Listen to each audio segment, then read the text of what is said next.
안녕하십니까. 저는 한국의미치료학회 소속 의미심리상담사 차지연입니다.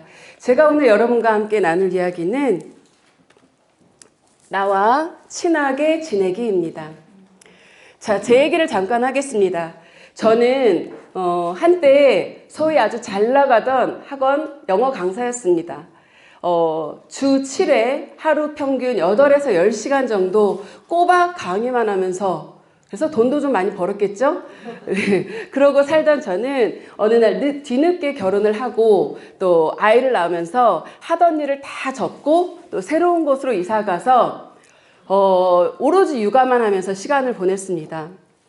자, 그런데 학생들 앞에서 기세 등등하게 강의만 하던 저는 그 당시 생각해보면 저는 굉장히 괜찮은 강사였거든요.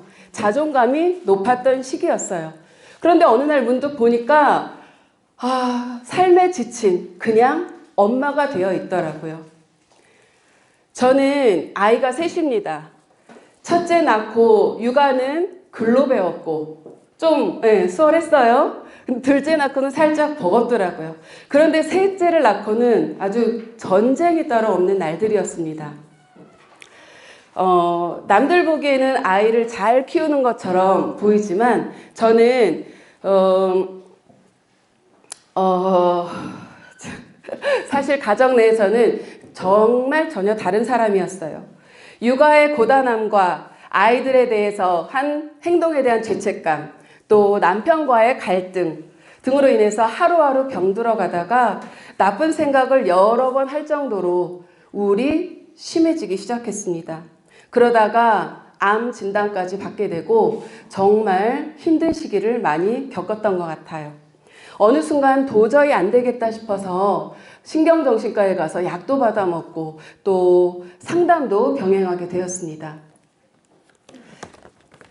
그런데 상담을 갔는데 그 과정 중에 저에 대해서 써보라는 거예요. 그리고 내가 잘하는 거, 내가 좋아하는 게 뭔지 써보라고 하는 겁니다. 자, 여러분은 지금 바로 내가 좋아하는 거, 내가 잘하는 거를 써봐라 하면 몇 개 정도가 떠오르시겠어요? 그때 저는 아무것도 쓰지 못한 채 그냥 있었어요. 그래서 결국 쓴 거는 강사 시절의 장점 몇 개, 그게 쓴 게 다였어요. 저는 그때 지금의 나는 뭘 좋아하고 또 내가 잘하는 건 뭐지? 하고 생각해 봤을 때 전혀 생각이 나지 않더라고요. 그 자리가 너무 불편했고 그냥 바로 뛰쳐나가고 싶었어요. 그날 이후 저는 나는 나를 너무 모르고 살았구나. 나는 나를 전혀 돌보지 않고 살고 있구나 하는 생각이 들기 시작했어요. 그런데 어떻게 내가 나를 돌보는지도 몰랐고 또 우울감이 너무 심했기 때문에 뭘 어떻게 하고 싶은 생각도 들지 않더라고요. 그러던 중에 운명적이게도 유튜브에서 여러분이 사랑하고 제가 사랑하는 박상미 교수님을 만나게 됩니다. 상담 10회기를 하고도 사는 게 너무나도 힘들었던 저는 박상미 교수님을 만나고 의미치료를 공부하게 되면서 삶이 완전히 달라지기 시작했습니다. 제가 저는 지금 잘하는 거 한번 써봐라 그러면 바로 지금은 나올 수 있어요. 제가 뭘 잘하게 돼서가 아니라 내가 나를 돌아보고 나에게 집중하고 나랑 친해지게 되고 나니까 나에 대해서 쓸 말이 생기더라고요. 저는 지금까지 살아온 걸 보니 타인으로 인한 삶을 살아왔더라고요. 다른 사람과 함께 있어서 행복하고 다른 사람 때문에 화가 나고 나라는 존재를 꽁꽁 숨겨둔 채 다른 사람으로 인한 삶을 살았던 거예요. 내가 나를 사랑한다 라는 문장이 저한테는 굉장히 불편하고 어색했습니다. 자, 저는 지금부터 어떻게 하면 내가 나와 친하게 지낼 수 있는지 여러분과 함께 나눠보겠습니다. 자, 무슨 그림인지 아시겠어요? 네. 내면 아이 안아주기. 첫 번째 드릴 말씀은 내면 아이 안아주기입니다. 도대체 이유를 알 수 없는 화, 특히 아이들에 대해서 왜 그런지 정말 알 수가 없었어요. 화가 많이 났었어요. 그런 중에 저는 내면아이 집단 상담에 참여하게 됩니다. 내면아이를 달래주고 위로해줘야 된다는 건 알겠는데 어떻게 해야 되는지 방법을 모르겠는 거예요. 자, 그런데 한번 해보니까 생각보다 간단하더라고요. 스케치북을 받아들고 내 마음속에서 울고 있는 나를 한번 그려봐라 했습니다. 색연필, 검정색 색연필로 그린 커다란 얼굴 하나. 이게 제가 그때 그렸던 저의 내면아이였습니다. 그림을 딱 그려놓고 보니까 볼 수 없겠는 거예요. 이렇게 슬쩍 덮어놓고서 슬쩍 이렇게 봤는데 그때부터 시작도 하기 전에 펑펑 울기 시작했습니다. 너무 가엾고 불쌍한 거예요. 제 내면 아이를 만난 첫날이었죠. 이 아이가 계속 내 속에서 울고 있었는데 저는 외면한 채 살고 있었습니다. 너였구나. 너 때문에 지금 내가 이렇게 혼란스럽구나. 미안하다. 그치만 장하다. 그럼에도 불구하고 잘 살아왔다. 저는 그날 저를 위로해준 다른 분들과 함께 이 아이를 충분히 위로해 주었습니다. 그런데 정말 신기하게도 그동안 쌓였었던 어린 시절 부모님에 대한 그 미움이 사라지고 나에 대해서 조금씩 인정하게 되고 아, 그래서 그랬구나 하는 일들이 많이 생기더라고요. 저는 지금 이 아이와 잘 지내고 있습니다. 나는 내가 지킨다. 이 아이도 지키고 사이좋게 잘 지내고 있습니다. 자, 여러분은 내면 아이를 만나보신 적이 있으신가요? 아직 없으시다면 가만히 앉아서 떠올려 보세요. 저처럼 그림을 그려보셔도 좋습니다. 그 아이는 어디에 있는지, 그 아이는 누구와 있는지, 그 아이에게 무엇이 필요한지, 내가 어떻게 도와줄지, 그 아이가 겪었던 일이 의미가 있는지, 그럼에도 불구하고 그 아이는 잘 살아왔는지, 그 아이에게 물어봐 주세요. 지금이라도 듣고 싶은 게 있는지, 앞으로 무엇이 더 필요한지, 더 필요한 게 없고 지금 행복하다라고 하면 그 아이를 칭찬해 주세요. 저는 그래서 지금 그 아이를 칭찬합니다. 미래로 힘차게 나아갈 수 있는 힘이 생겼다고요. 고맙다고요. 그래서 나는 내가 참 좋다라는 말을 이제 할 수 있는 용기가 생겼습니다. 자, 이미 내면 아이를 만나보신 분, 그 아이와 잘 지내고 계신가요? 자, 두 번째, 나와 친하게 지내는 방법입니다. 저는 지금 여러분들께서도 이미 그러니까 한 번쯤은 해보셨거나 꾸준히 하고 계신 분들이 계실 거예요.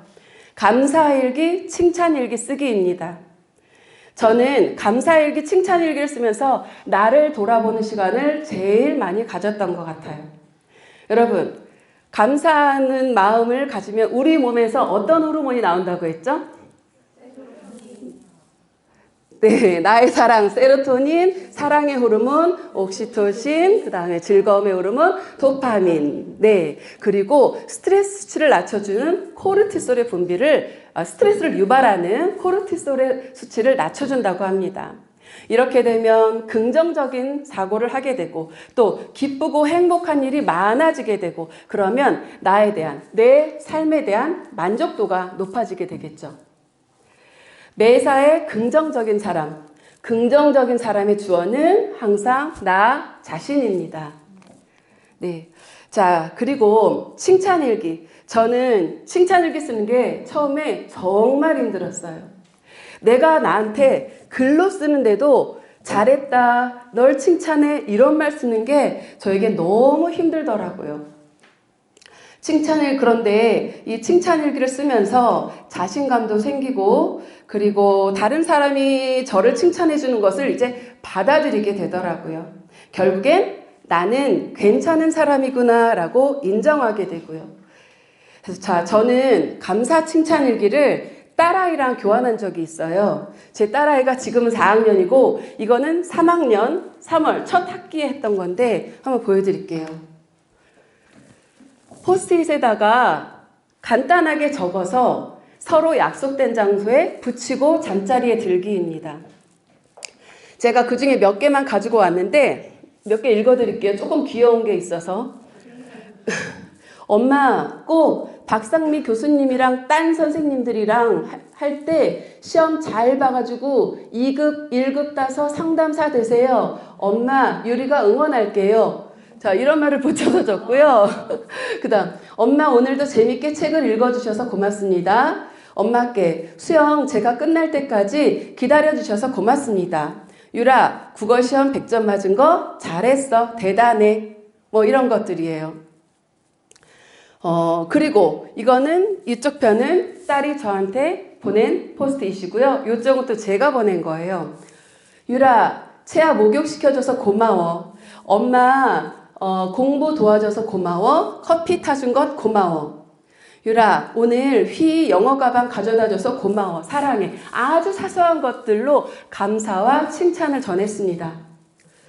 또 하나만 더 하자면 이건 좀 미안한 건데, 사고 싶은 게 있었는데 참은 거, 엄마가 미안해. 사달라고 더 졸라도 돼. 아니면 다음에 꼭 사달라고 말하든지, 오늘은 미안했어. 라고 미안한 마음도 이렇게 전하는 거. 자, 이렇게 감사 쪽지, 감사 칭찬 쪽지 교환의 효과는 대단했습니다. 그 당시 우리 둘 사이는 관계가 더 좋아졌을 뿐만 아니라 아이가 스트레스가 참 많았던 시절인데 아이 스트레스도 많이 낮아졌어요. 그래서 만약에 여러분들 자녀가 있으시고 약간 좀 관계가 그렇다 싶은 분들 있으면 이 방법 한번 추천해 드립니다. 한번 해보시길 바랍니다. 자, 세 번째. 눈치채셨나요? 세 번째는 바로 감정 알아차리기입니다. 자, 나와 친해지는 데 있어서 가장 중요한 게 바로 내 감정을 정확하게 아는 것입니다. 저는 정말로 화를 많이 내는 사람이었어요. 제가 그런지 몰랐는데 아이를 키우다 보니까 그렇게 되더라고요. 그런데 내가 왜 화가 나는지 도대체 이유를 모르겠고 화가 나면 나는 거지 거기에 대해 무슨 이유가 있겠어? 버럭. 이런 생활들을 많이 했습니다.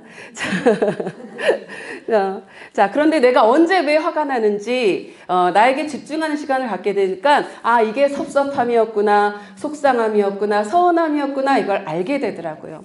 감정을 어떻게 알아차릴 수 있을까요? 감정을 알아차리는 방법입니다. 일단 내 감정에 이름을 붙이기, 감정을 객관화, 구체화시키는 겁니다. 또 이 감정이 왜 생겼을까? 내 마음이 원하는 게 뭘까? 소망을 알고 또 내가 어떻게 행동하는 게 나를 위해서 좋을까? 이렇게 한번 생각해 보시면 자, 그런데 여기서 중요한 건 감정을 자주 느끼긴 느끼는데 좋은 감정을 자주 느끼려면 이게 먼저 나왔는데요. 어떻게 해야 될까? 자, 감정을 머릿속으로 막연히만 생각해서 몰랐는데 감정 단어의 목록을 보니까 감정 단어가 이렇게 많았구나 싶은 거예요. 그래서 저는 엄마가 감정 표현이 부족한 아이들에게서 자란 아이들은 그 아이들도 감정 표현을 잘 못하겠구나 싶어서 제가 아이들에게 가르치기 시작합니다. 감정이라는 거. 그래서 매일 자기 전에 이렇게 오늘 나의 감정은 그 다음에 그 감정이 왜 생겼을까? 이런 거를 아이들에게 붙이고 자게 했더니 첫째는 이게 좋기도 하고 싫기도 해요. 좋은 건 엄마랑 대화를 자주 해서 좋고 싫은 거는